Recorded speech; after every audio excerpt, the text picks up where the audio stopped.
자, 요한일서는 그 편지의 구조를 파악하는 것도 쉽지 않다. 제가 계속 얘기를 드렸죠. 자, 주제가 조금씩 다른 각도에서 반복이 되고 겹치는 구절들이 너무 많이 등장하기 때문에 이건 뭐 그냥 어디서 어디까지고 이게 나누기가 힘든 거야. 근데 5장밖에 안 되죠. 그런 면에서는 정말 편지였구나. 그렇게 생각을 하면 좋습니다. 그런데 요한일서를 사회과학적 관점에서 보면 참 재밌는 그 발견을 할 수가 있는데, 요한은 교회를 하나의 가정으로 비유를 해서 이 편지를 썼다는 겁니다. 그러니까 마치 한 가정에 보내는 편지처럼 썼다는 거예요. 그래서 형식도 그렇게 중요하게 다루지 않고 꼭 중요한 것들을 쓰다 보니까 반복이 되는 느낌? 그래서 뭔가를 1장 딱 자르고 2장 딱 자르고 이렇게 자를 수 없는 이런 구조로 돼 있다. 이렇게 발견할 수가 있다는 겁니다. 자, 용어들을 보면 하나님의 자녀 또는 자녀들아, 사랑하는 자들아, 형제들아, 아비들아, 아이들아, 청년들아, 쓰는 용어들도 부를 때에도 한 가정 안에 있는 구성원들 이렇게 부르는 듯한 이런 느낌을 주고 있다는 겁니다. 자, 교회는 하나님의 가정으로서 이제 하나님의 백성이 돼서 예수님을 믿었다 할 때는 하나님 가정의 가족 일원이 되는 겁니다. 그래서 하나님 아버지의 자녀로서 가정 윤리를 지켜야 한다는 것을 요한 1, 2, 3, 4 이 요한일서 1, 2, 3, 4, 5장이 다 그 얘기를 하고 있구나 하는 걸 우리가 발견할 수가 있습니다. 자, 1세기 고대 시대 이 지중해 사회에서 한 가정의 자녀는 명확한 사회적 가치가 부여가 됐습니다. 그래서 자녀라 하면 그때 당시에 나에게 생명을 준 부모를 당연히 존경해. 그리고 순종하고 자기 신분에 맞는 행동을 하는 거야. 그래서 자기가 태어난 게 상류 계층에서 태어났어? 그러면 상류 계층에 맞는 행동을 하게 된다는 거예요. 중류 계층이면 중류층에 맞게, 노예로 태어나면 노예 신분에 맞게 행동을 하게 됐다는 거예요. 그때 당시에. 그런데 어긋나는 행동으로 가정에 해를 끼치거나 명예를 더럽히는 이런 것들을 하지 않으려고 애를 썼다는 거예요. 그러면 그렇게 생각해 보면 자녀로서 부모를 존경하고 순종하고 신분에 맞게 행동하고 이런 모든 것들이 여러분 그때 당시 1세기 지중해 속해 있던 이 가정들의 의무들이었다는 거예요. 그러니까 특히 가족 구성원에게 뭐 이렇게 가르치지 않아도 이 자녀들이 자기 신분에 맞게 그렇게 행동하고 살아갔다는 거예요. 자, 마찬가지로 하나님의 자녀가 되었다면 하나님을 당연히 존경하고 하나님께 순종하고 또 하나님의 뜻대로 살려고 애쓰는 거예요. 이게 당연하다는 거였다는 거예요. 그게 의무였다는 거예요. 따라서 이런 의무를 부정하거나 무시하는 것은 자녀가 사회적 의무를 거스르는 것이고 탈선으로 봤는데, 지금 요한이 교회를 가정으로 생각하고 가정의 구성원으로서 자녀들아 또는 사랑하는 자들아 이렇게 얘기하면서 너희가 하나님의 자녀라면 하나님의 자녀에 맞는 삶과 행동을 살아야 된다는 것을 이 편지를 통해서 말을 하고 있다는 겁니다. 자, 사도 요한 선생님은 요한일서 3장 9절, 5장 18절에서 신분이 행위를 결정한다는 이런 말들을 하고 있는데, 자, 한번 보겠습니다. 3장 9절을 그리고 또 18절이 있죠? 5장 18절 우리 다 같이 한번 읽어보겠습니다. 시작.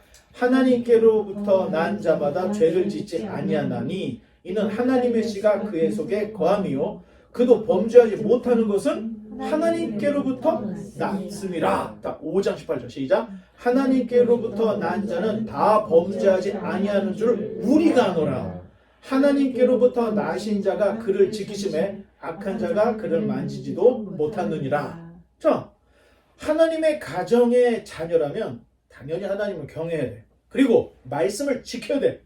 그리고 죄를 짓지 않아야 돼. 이게 본분이고 의무였다는 겁니다. 이러한 내용을 요한일서를 받아서 읽는 1차 독자들은 다 이해를 했다는 거야. 그렇지, 맞는 말이지, 다 이해를 했다는 겁니다. 자, 이제 그런 기본적인 베이스를 두고 이제 요한일서 5장 1절 2절을 한번 이제 읽어보겠습니다. 예수께서 그리스도이심을 믿는 자마다 하나님께로부터 난 자니 또한 나으신 이를 사랑하는 자마다 우리가 그에게서 난 자를 사랑하느니라. 우리가 하나님을 사랑하고 그의 계명들을 지킬 때 이로써 우리가 하나님의 자녀를 사랑하는 줄을 아니라. 아멘. 자, 우리 아버지가 정말로 하나님이라면 예수께서 그리스도이심을 믿어야 된다는 거예요. 예수님이 그리스도라는 걸 믿어야 돼요. 두 번째, 그리고 예수님께서 말씀하시고 하나님께서 말씀하신 그 계명을 자연스럽게 지켜야 된다는 겁니다. 자, 이 편지를 쓰고 받았던 1세기 당시의 사람들은 이 편지를 듣고 또 받아보고 그 사도 요한 선생님의 가르침에 다 동의하고 그대로 따랐다는 거예요.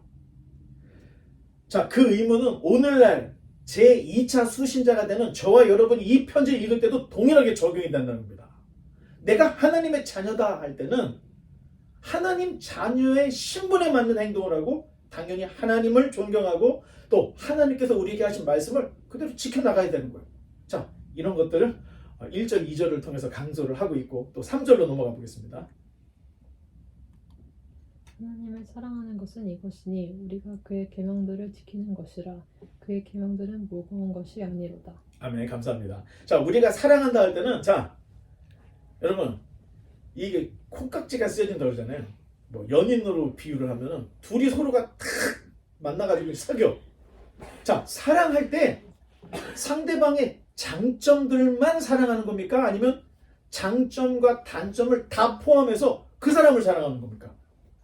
그렇지. 당연해요. 그 사람이 단점이 분명히 있어. 모든 사람은 단점이 있으니까. 그런데 사랑한다 할 때는 그 사람의 단점까지도 수용을 하고 그 단점도 품어 이런 것들을 우리가 사랑한다 이렇게 말할 수 있는 겁니다. 자, 그렇다면 사랑하는 게 정말 사랑하게 되면 사랑하는 게 어려울까요, 쉬울까요? 어때요? 쉬워요. 사랑하면 상대방을 사랑하는 게 쉬운 거예요. 당연하죠. 연기가 아니니까. 우러나오니까. 그런데 사람이 사람을 사랑하는 건 그래도 괜찮아. 눈에 보이니까. 그런데 눈에 보이지 않는 하나님을 우리가 사랑한다 할 때는 어떻게 하는 게 하나님을 사랑하는 거지? 이게 좀 어려운 문제죠. 자, 우리가 하나님을 사랑한다고 해서 자, 하나님 잠깐 오세요. 제가 오늘 점심 한번 쏘겠습니다. 하나님, 제가 오늘 하나님 멋있는 옷을 하나 맞춰드리려고 하니까 오세요. 이게 안 돼요. 왜? 하나님은 영이시기 때문에 만질 수도 없고 볼 수도 없는 그런 존재이기 때문에 음식을 대접할 수도 없고 옷을 사드릴 수도 없는 거예요. 그러면 우리가 하나님을 사랑한다는 표현을 어떻게 할까? 자, 그것이 바로 하나님의 계명을 지키는 거라는 거예요. 정말로 하나님을 사랑한다면 계명을 지키는 것이 무거운 일이 아니라는 거예요. 자, 두 남녀가 서로 사랑할 때는 단점까지도 사랑하게 돼. 다 이해해주게 돼. 사랑하면 어려운 게 아닙니다. 그런데 우리가 하나님을 신앙하고 믿고 또 사랑할 때 우리가 정말로 하나님을 사랑한다면 하나님 우리에게 말씀하신 계명을 지키는 게 아주 무겁고 힘든 일이겠습니까? 아니면 가볍고 기쁜 일이겠습니까? 그렇죠? 끄떡끄떡 하시는 거 보니까 당연하죠. 그게 하나님을 사랑하는 거예요. 자, 사실 거듭나기 전에는 하나님을 사랑할 수가 없습니다, 여러분. 아니, 거듭나지도 않는데 어떻게 하나님을 사랑해요? 거듭난다는 것은 알고 믿는 겁니다. 그 단계를 벗어나야 그때서야 비로소 하나님을 사랑할 수가 있게 되는데 공동체 속에 있을 때에도 마찬가지인 거예요. 우리가 하나님의 자녀들이고 하나님의 가정이다 생각할 때는 사랑이 당연히 넘치게 되는 거예요. 그런데 공동체성이 하나님의 가족이라는 이 은혜로운 가르침을 잊어버릴 때는 싸움판이 되는 거예요. 서로 올라서려고 하고 상대방이 나의 라이벌이 되는 거야. 자, 교회는 이렇게 다니는 게 아니라는 겁니다. 그냥 우리 가정에 가면, 자, 여러분 밖에 나가서 열심히 공부하고 사회생활하고 지쳐있어. 그럼 집에 가면 어떻게 돼요? 편안하죠. 교회가 그런 곳이라는 거예요. 세상에서 여러분들이 지치고 상하고 그렇게 여러분 그냥 치열하게 살다가 교회 오면은 여기서 안식을 할 수 있는 이런 토대, 이런 모습, 이런 분위기, 이게 너무나도 중요하다는 겁니다. 자, 그런데 정말 묘한 거는 내가 하나님을 안 사랑해.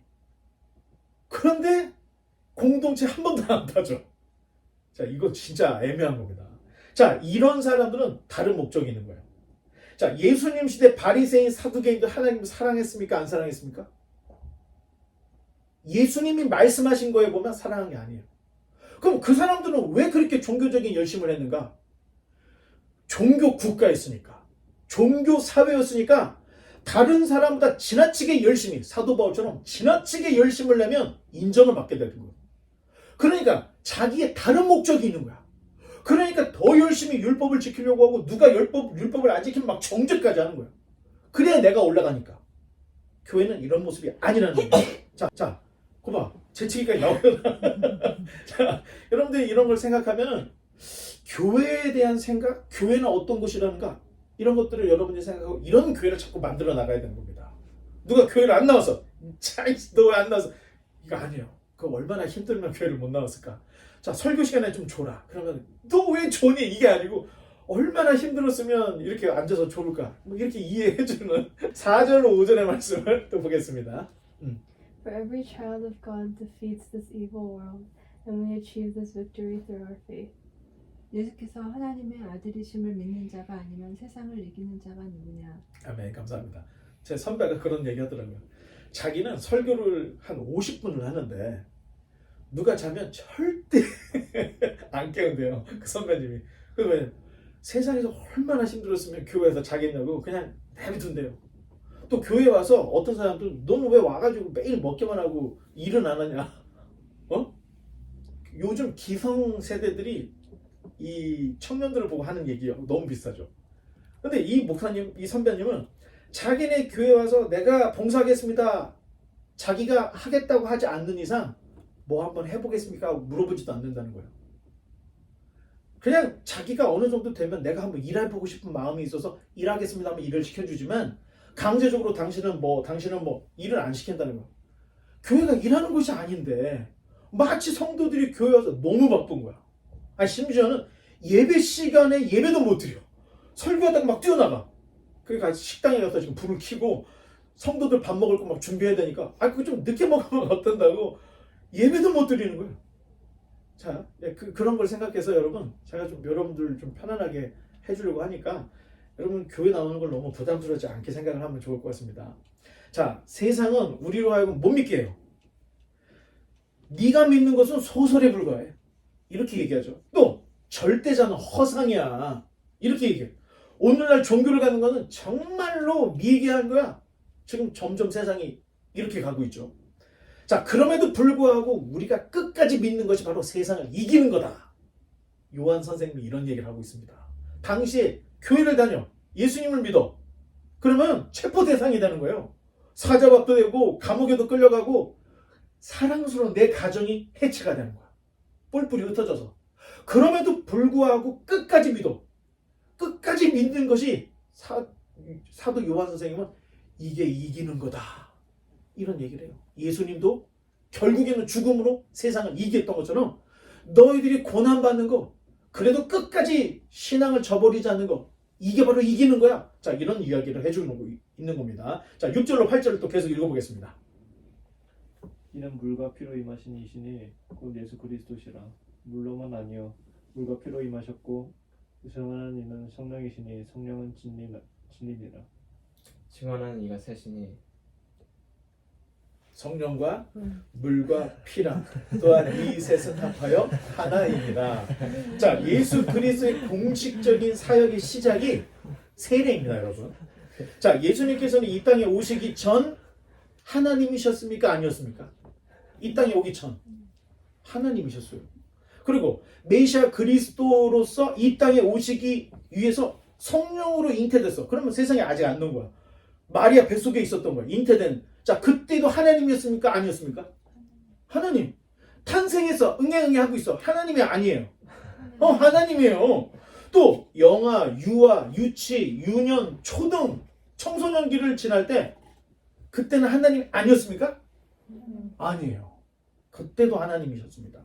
다만 세례 요한에게 세례를 받으신 그 사건은 예수님의 사역을 공식화하기 위해서 세례를 받았던 거예요. 그때 세례를 받을 때 하늘이 열리고 성령이 비둘기같이 임하셨고 하늘에서 너는 내 기뻐하는 아들이라는 하나님의 음성이 있었고 심지어는 마귀도 40일 동안 예수님을 시험을 했던 거예요. 자, 그래서 12사도의 기준이 언제부터 예수님을 따랐던 사람을 사도라고 불렀죠? 자격이? 세례 요한의 세례 때부터 예수님을 따랐던 자 중에 12사도의 기준이 됐던 거예요. 그 유다의 자리를 채울 때 마띠아가 그때부터 있었던 거예요. 참, 우리가 생각할 때는 예수님 세례 받을 때 몇 명 없었나도 보다 생각할 수 있지만 사도행전 1장에서 제자를 다시 선출을 할 때 기준이 이거였다니까. 그러면 예수님이 3년 내지는 3년 6개월 동안 사역을 할 때 따라다녔던 사람이 12명만이 아니었다는 거예요. 더 많았다는 거예요. 그리고 예수님이 사역 중간에 제자들을 둘씩 짝을 져가지고 가서 복음을 전해라고 했을 때 70인을 보냈대요. 그러면 70인이 있었어요. 그러면 예수님이 십자가에 달려 죽고 마가의 다락방에서 기도했던 사람이 몇 명이에요? 성경에 나와 있어요. 120명이라고 되어 있어요. 그러면 어쩌면 그 120명은 계속 예수님이 세례 요한에게 세례 받을 때부터 계속 따라갔다는 사람으로 생각할 수 있는 거예요. 그러다가 고린도 전서에서 바울이 하는 얘기가 부활하신 후에 누구에게 나타나셨다가 동시에 500여 형제들이 있는 자리에서 예수님이 자기 모습을 보여줬다는 거예요. 부활하신 모습을. 자, 그러면 예수님의 추종자들이 결코 작지 않았다는 겁니다. 근데 그 사람들의 대부분이 예수님이 세례를 받을 때부터 예수님을 쫓아다녔다는 사람이 굉장히 많았다는 거예요. 자, 그러면 예수님의 어떤 운동이라는 게 시골의 한쪽 구석에서 일어난 일이 아니라는 거예요. 유대 땅 전체에서 일어났던 어마어마한 그런 운동이었다. 이렇게 생각할 수가 있습니다. 자, 그런데 사도 요한은 세례를 물로써 상징하는 거야. 세례를. 그래서 물과 피로 임하셨다. 또는 물로만이 아니라 물과 피로 할 때 이 물, 이게 바로 세례로부터 이야기를 하는 것이고 예수님의 공식적인 사역의 절정이 어디에? 십자가.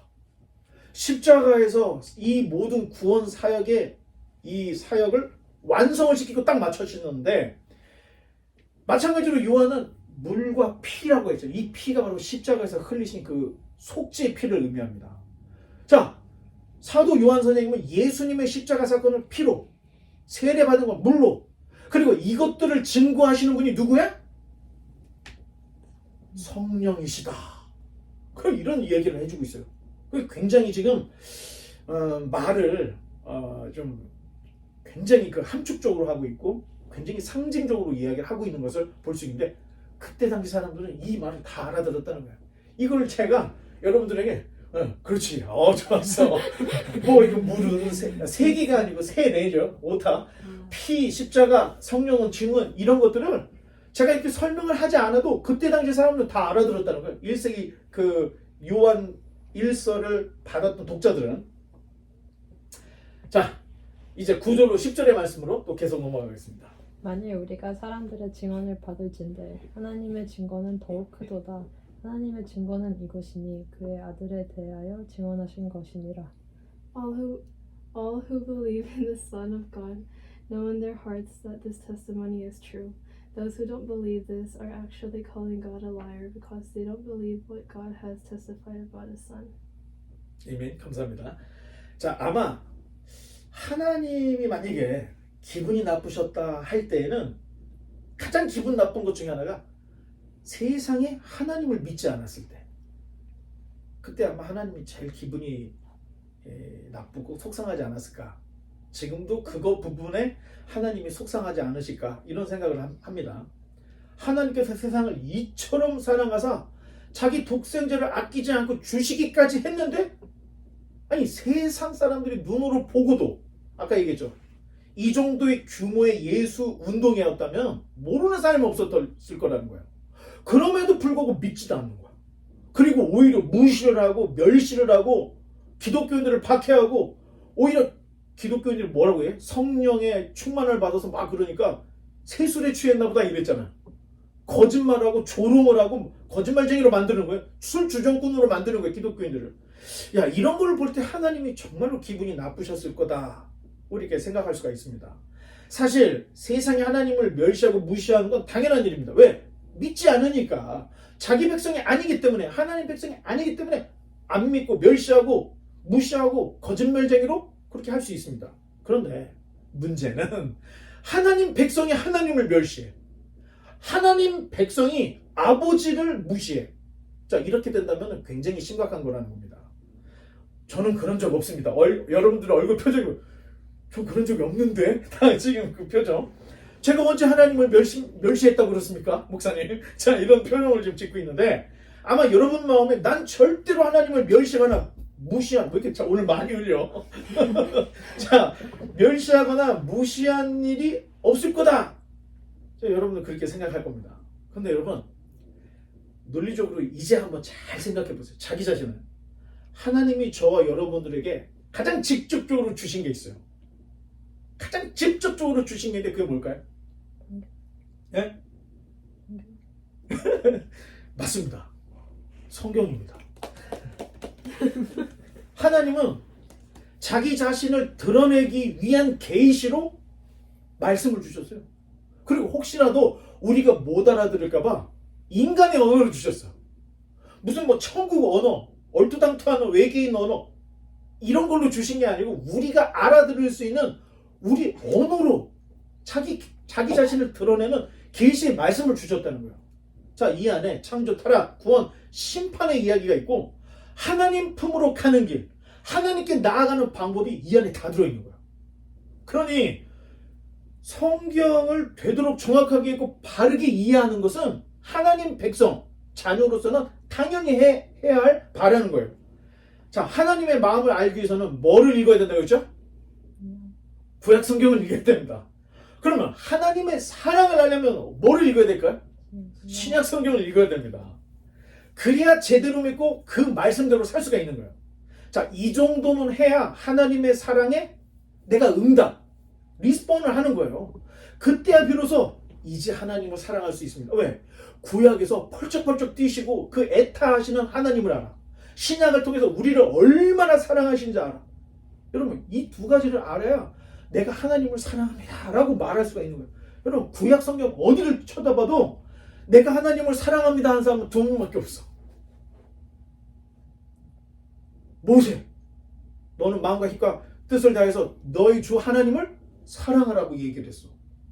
그리고 유일하게 다윗이 내가 하나님을 사랑합니다 그 얘기를 했던 거예요. 두 가지를 다 알아야 돼. 신약과 구약을 다 알아야 그때 비로소 하나님의 사랑이 이거구나 알고 내가 진짜 인격적으로 하나님을 사랑할 수 있는 데까지 갈 수가 있는 거예요. 자, 문제는, 자, 예를 들어서, 자, 이성이 있습니다. 이성인데, 뭐, 남자한테는 여자, 여자한테는 남자인데, 편지를 받은 거야. 야, 두근두근. 너무 좋아서 이 편지를 내 가슴에 품고 있어. 계속해서, 그리고 읽지도 않고 편지를 받았으니까 상상을 하는 거야. 드라마에서 봤더니 이러더라 하면서 내용도 안 읽고 막 흥분해. 그리고 남들이 뭐 편지를 받으면 이렇더라 뭐 하는 그런 거에 상상에 빠져 있어. 그럼 이게 지금 정상이에요, 비정상이에요? 비정상이죠. 편지를 받았으면 열어서 헤어지자고 하는 건지, 결혼하자고 하는 건지, 사귀자고 하는 건지, 내용을 알고 그 다음에 행동을 해야 되는데 읽지도 않고 그냥 품에 그냥 덮어놓고 됐어. 덮어놓고 끝장이야. 뭐 나름대로 이렇게 결론을 주면 이게 정말 비이성적이라는 거예요. 편지를 읽어야 됩니다. 오늘날 거의 대부분의 이단들이 성경을 읽지 않거나 잘못 읽어서 이단에 빠진다는 거예요. 한 가지 더 예를 든다면, 여러분 강을 건너야 되는 거야. 근데 강을 건너야 되는데 다리가 내 앞에 하나 있고 저쪽에 하나 있단 말이야. 그럼 보통은 가까이 있는 걸 건너려고 그러잖아. 건너려고 하는데 두 사람이 있어. 한 사람은 건설업자, 한 사람은 무당이야. 그래서 물어본 거야. 여기 이 다리를 건너가도 되겠습니까? 했더니 두 사람의 답이 틀리는 거야. 자, 건설업자는 자, 제가 볼 때 이 다리는 몇 년도에 지어졌는데 얼마 전 홍수가 나가지고 지금 굉장히 위험합니다. 그래서 잘못 가다가는 큰일 날 수 있으니까 저쪽으로 돌아가서 저쪽 다리를 건너가세요 하고 얘기를 해줬어. 그런데 무당은 이 사람아 괜찮아. 어제도 김씨 아무 일 없이 지나갔어. 그냥 내 말 믿고 덮어놓고 가. 자, 두 사람의 대답이 이렇게 첨예하게 틀린데 여러분들은 어떤 길을 걸어가겠습니까? 건설업자가 한 얘기를 듣고 돌아갈 수밖에 없어요. 그게 당연한 거예요. 이성을 가진 사람이라면 그렇게 한다는 거예요. 성경을 읽지 않거나 읽지도 않고 있는 이런 것들, 이 무당이 하는 짓이라는 겁니다. 맹신, 미신. 그런데 기독교, 하나님을 맹신, 미신, 무당처럼 섬기는 사람이 있다는 거예요. 자, 이런 모습이 성경에서 딱 한마디로 일축해요. 신성모독이라는 거예요. 아니, 편지를 줬으면 편지를 면밀히 읽어보고 돈을 갚으라는 얘기인지 살으라는 얘기인지 좋아한다는 얘기인지 알고 그 다음에 뭔가를 해야 되는데 편지 받은 것만 그냥 품에 놓고 상상을 계속 돌리는 거야. 이게 바로 비이성적인 잘못된 신앙이라는 겁니다. 이제 계속해서 11절, 12절을 또 한번 읽어보겠습니다. 또 증거는 이것이니 하나님이 우리에게 영생을 주시는 것과 이 생명이 그의 아들 안에 있는 그것입니다. 아들이 있는 자에게는 생명이 있고 하나님의 아들이 없는 자에게는 생명이 없느니라. 아멘. 이 말은 딱 영지주의자들을 염두에 두고 한 얘기예요. 자, 영생이라는 건 고지의 지식을 불교처럼 득달해서 얻는 것이 아니라는 거예요. 영생은 하나님이 주시는 것이다. 생명의 아들에게 있으니 물과 피로 이루시고 성령의 증거 사역으로 거듭나게 하시는 하나님 손에 영생이 있어. 그러니 반드시 예수 그리스도를 정확하게 알고 믿어서 정확한 신앙 고백을 하면 영생이 있다는 것을 요한 선생님이 정확하게 짚어주고 있는 겁니다. 13절로 15절. 내가 하나님의 아들의 이름을 믿는 너희에게 이것을 쓰는 것은 너희로 하여금 너희에게 영생이 있음을 알게 하려 함이라. 그를 향하여 우리가 가진 바 담대함이 이것이니 그의 뜻대로 무엇을 구하면 들으심이라.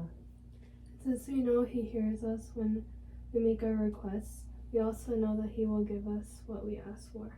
아멘. 감사합니다. 자, 기도와 간구는 하나님의 뜻대로 기도도 하고 간구도 해야 됩니다.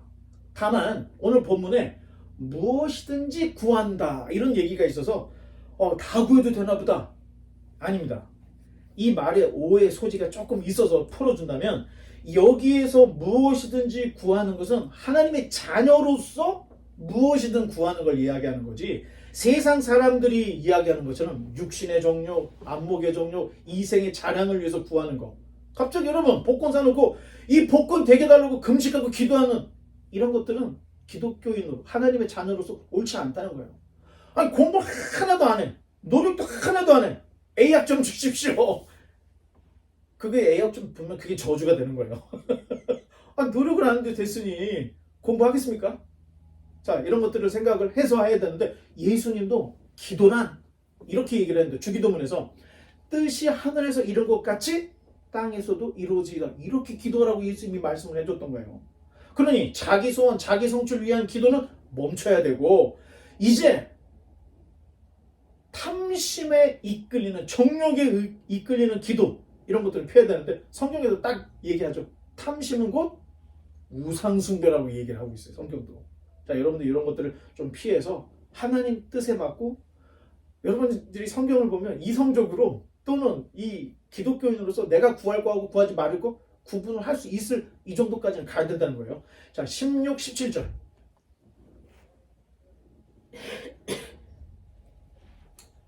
누구든지 형제가 사망에 이르지 아니하는 죄 범하는 것을 보거든 구하라. 그리하면 사망에 이르지 아니하는 범죄자들을 위하여 그에게 생명을 주시리라. 사망에 이르는 죄가 있으니 이에 관하여 나는 구하라 하지 않노라.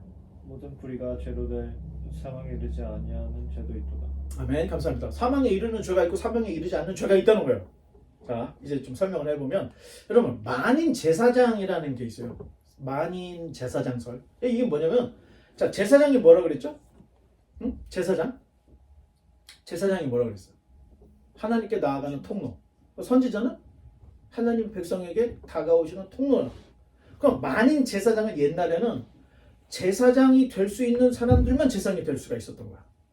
그런데 지금은 이제 그게 아니에요. 예수님을 믿는 사람들은 예수님이 우리의 중보자가 되기 때문에 예수님의 이름으로, 예수님의 보혈로 언제든지 하나님께 나아갈 수 있어요.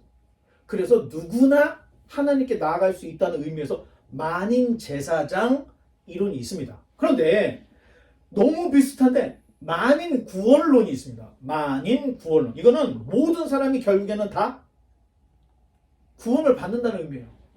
그 말이 굉장히 비슷한 게 있어서 구분을 해주려고 제가 만인 제사장, 만인 구원론에 대해서 이야기하는데, 주로 만인 구원론은 범실론자, 종교다원주의에서 하는 얘기예요. 모두가 구원을 받으면 좋겠지만 그렇지가 않습니다. 모두가 구원을 받는다면 심판할 필요가 없겠죠. 그런데 성경은 창조를 시작해서 뭘로 마쳐요? 심판으로 마친다는 거예요. 그러면 심판을 왜 해요? 참과 거짓을 구분을 하기 위해서 심판을 하는 거죠. 그러니 만인이 다 구원을 받는다 하는 것은 이론에 불과하다는 겁니다. 하나님께서 말씀하신 대로 살아내는 사람, 하나님의 자녀, 백성들만 구원을 받아요. 그러니까 예수님을 믿어야 구원을 받고 성령님을 통해서 거듭나야 구원을 받을 수 있는 거예요. 이 관계가 되지 않는 사람들은 구원을 받지 못해요. 이게 기독교 복음입니다. 그런데 이상하게 요즘은 범실론자, 종교다원주의자들이 자, 어떻게 얘기하냐면 말도 그렇대. 신은 너무 커. 너무 크고 위대하기 때문에 어떤 사람은 불교를 통해서도 그 길로 가고, 어떤 사람은 철학으로 통해서 그 길로 가고, 어떤 사람은 모하메드를 통해서 그 길로 간다는 거예요. 그래서 결국에는 어떤 길로 가든 결국에는 어디서 만나? 한 점에서 만난다는 거예요. 그러니까 모든 사람들은 구원을 받는다는 거예요. 자, 말이 좀 되는 것 같지만 사실은 이것이 오늘날 시대 정신이자 최대 이단 사설이라는 거예요. 자, 같은 맥락에서 뉴에이지 신학, 뉴에이지 운동이 똑같은 종교 혼합주의 운동을 하고 있습니다. 음악에도 뉴에이지 음악을 들어보면 여러분, 뉴에이지 음악 불편한 게 있더란가요? 뉴에이지 음악에 불편한 게 있어요? 진짜 편하죠. 졸음이 올 정도로. 그리고 그 안에 신비함까지 추구하고 있어요. 그러다 보니까 이게 장초인지 단초인지 무슨 박자인지 뭐 잘 모르겠어요. 형식이 막 다 깨져 있어. 모든 게 다 혼합이 돼 있어서 편안함을 주기 위해서 또 신비감을 주기 위해서 막 뒤집어 섞어버린 거야. 자, 레위기에서 하나님이 섞으라 그랬습니까? 섞지 말라 그랬습니까? 섞으면 자, 인간, 사자, 독수리, 소가 합쳐지면 어떻게 되겠어요, 여러분? 최강 종족이 되는 거야. 인류는 멸망합니다. 이 최강 종족 때문에. 그래서 하나님이 섞지 말라고 하는 거고, 천상의 종류만 얼굴은 인간이고, 뭐 사자 얼굴, 독수리 얼굴, 소 형상, 그래서 뭐 날개가 6개 달리고, 하나님 주변에서 하나님을 섬기는 그 그룹 천사들, 이런 모습으로 하고 있는 것 뿐이고, 우리에게는 섞지 말라고 얘기를 하는 거예요. 필요 이상의 힘이 집중이 되면은 모든 게 다 파괴가 되니까 하나님 하지 말라고 한 거예요. 그런데 기독교와 철학을 섞어버리는 거야. 그게 나스타시즘, 영지주의였던 거예요. 기독교 세상을 섞어. 이게 세속화라는 겁니다. 자, 이런 것들, 자, 이렇게 하지 말아야 되는 거예요. 그런데 지금 오늘날 이런 시도들을 하고 있다는 거예요. 자, 이에 대해 사도 요한 선생님은 다노아에게 사망에 이르는 죄가 있어. 여러분, 이단에 빠지면 사망에 이르는 죄입니다. 성경에도 이단에 빠진 사람 한두 번 권한 후에 안 돌아오면 기도도 하지 말라고 얘기해 있어요. 그만큼 무서운 거예요. 내가 뭐 물건을 하나 마음 획가닥해가지고 훔쳤어. 마음에 가책이 들어. 하나님 죄송합니다. 내가 도둑질했습니다. 용서 받아요, 그런 것들은. 그런데 그게 아니야. 하나님을 부정하게 되고 예수님을 부정하게 되고 이런 돌아올 수 없는 강을 건너버렸을 때는 죽음에 이르는 죄가 있다는 겁니다. 그래서 지금 요한이 이런 것들을 명확하게 구분을 지으면서 그런 자는 기도도 하지 말라, 이렇게 얘기할 정도로 얘기를 하고 있습니다. 자, 이제 18절로 19절. 하나님께로부터 난 자는 다 범죄하지 아니하는 줄을 우리가 아노라. 하나님께로부터 나신 자가 그를 지키심에 악한 자가 그를 만지지도 못하느니라. We know that we are children of God and that the world around us is under the control of the evil one. 아멘. 감사합니다. 자, 주의할 것은 오늘날 뉴에이지와 같은 이런 이단들은 그 안에 악마나 사탄이 없어요. 그러니까 낙천적인 사람은 나한테 맞는 종교네 선택을 한다는 거예요. 악마가 없으니까. 자, 나한테 맞는 거를 선택하는 건 종교. 계시의 말씀을 따르는 게 기독교라는 겁니다. 구분을 할 수 있어야 돼요. 나한테 맞는 거를 찾아가는 거는 종교. 하나님의 계시의 말씀에 내가 따라가는 거, 이게 바로 기독교 신앙이라는 겁니다. 그게 필연이에요. 필연. 기독교는. 자, 이런 것들을 구분할 수가 있어야 됩니다. 자, 성경은 온 세상에 악한 자에게 있다. 오늘 요한이 그런 얘기를 하죠. 자, 우리는 하나님께 속해 있다. 분명하고 선명하고 선을 긋는 이야기를 하는 거야. 중간지대가 없다는 거예요. 합쳐지는 것도 순수함을 잃어버린 거죠. 복음이 아닌 거예요. 합쳐지는 게. 하나님께서 우리에게 주신 계시의 말씀, 그것만 따르면 되는 거지. 거기다가 철학을 넣고, 거기다가 불교를 넣고, 거기다가 막 집어넣어서 혼합되는 거, 이게 뉴에이지 운동입니다. 자, 그런 것들을 하지 말라고 이제 요한 선생님께서 딱 얘기를 했어요. 이제 마지막이죠. 20절로 21절입니다.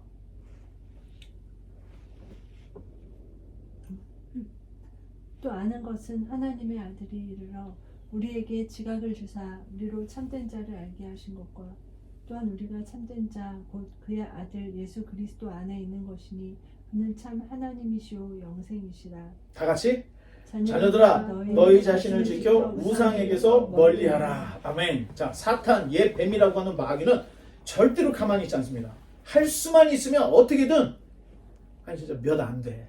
전 세계에 하나님의 말씀을 믿고 하나님을 따르는 사람이, 제대로 따르는 사람을 따져보면 여러분 정말 너무 희박합니다. 그런데 그렇게 희박한 사람들까지도 사탄은 가만 냅두지 않는다는 거야. 우는 사자처럼 삼킬 자를 찾는데, 자, 한 손에는 뭐를 들었어요?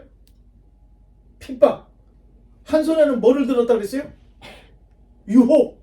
자, 이 두 개를 가지고 나머지 그나마 신실하게 믿는 기독교인들까지 다 넘어뜨리려고 하는데, 자, 핍박은 문제도 아닙니다. 지금 더 큰 문제는 유혹입니다. 이 유혹이라는 것은 교회 밖에서 안으로 들어오는 것이 아니라 기독교 안에서, 교회 안에서 미혹하고 유혹을 하는 거예요. 자, 안팎으로. 자, 그런 유혹과 미혹이 지난 시간에 열거했던, 자, 지금 나왔죠? 아주사의 거짓 부흥 운동. 아, 이 사람들은 그냥은 못 믿는 거야. 뭔가 막 진동이 오고 뭔가 느껴야 믿겠다는 거예요. 이런 사람들은. 또 신비주의 운동, 빈야드 아이앗, 알파코스, 지금 한참 떠들고 있는 에즈벨라, 이런 것도 여러분 이상하게 없어질만 하면 나, 없어질만 하면 나와. 자, 이거 참 사탄도 진짜 즐겨요. 끝까지. 자, 기도도 갈수록 천박해지고 있습니다. 자, 리차드 포스터, 여러분 한 번쯤은 들어봤을 그런 사람 이름인데, 관상 기도로 히트를 친 사람이에요.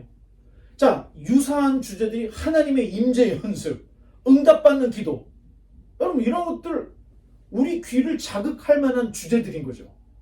응답받는 기도, 하나님의 임재 연습, 관상 기도, 뭐 이런 것들을 보면은 혹하게 돼 있는 거예요.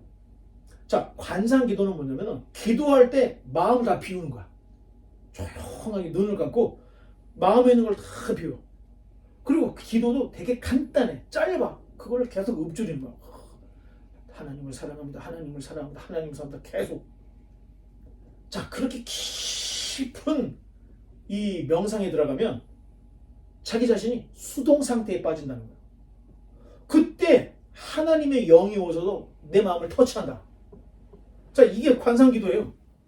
자, 여러분들도 알다시피 나에게 오는 영이 성령만 있습니까? 마귀는 없겠어요? 마귀 있죠. 그러니까 뭐라고 기도해?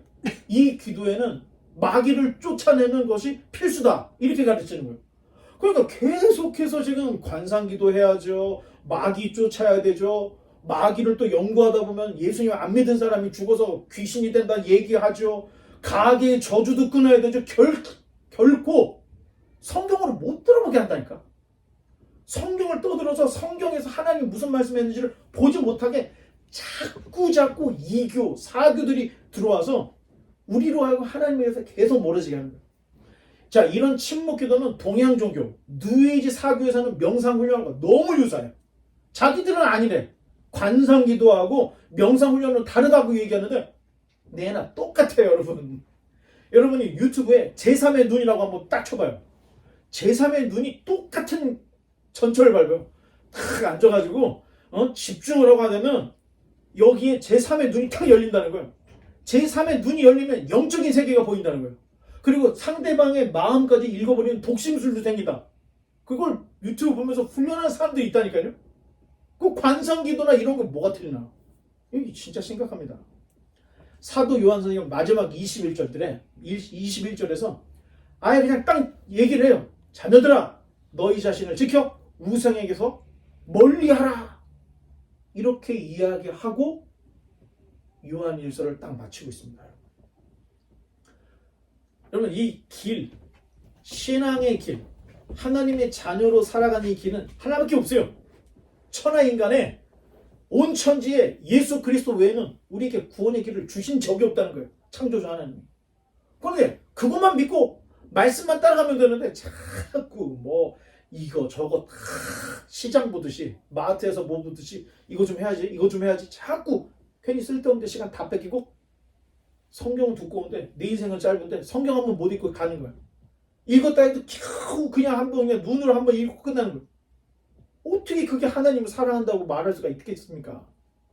이제 오늘 말씀 요한일서를 총괄해서 결론을 내는 모세 선생님의 이야기가 있는데 13장 1절로 5절의 말씀이 오늘 요한일서의 마지막 결론입니다. 자, 우리 화면 보면서 천천히 지금까지 요한일서를 우리가 살펴봤던 내용들을 다 생각하면서 지금 이 신명기 13장 1절로 5절을 읽어보세요. 정확하게 일치가 됩니다. 준비 시작.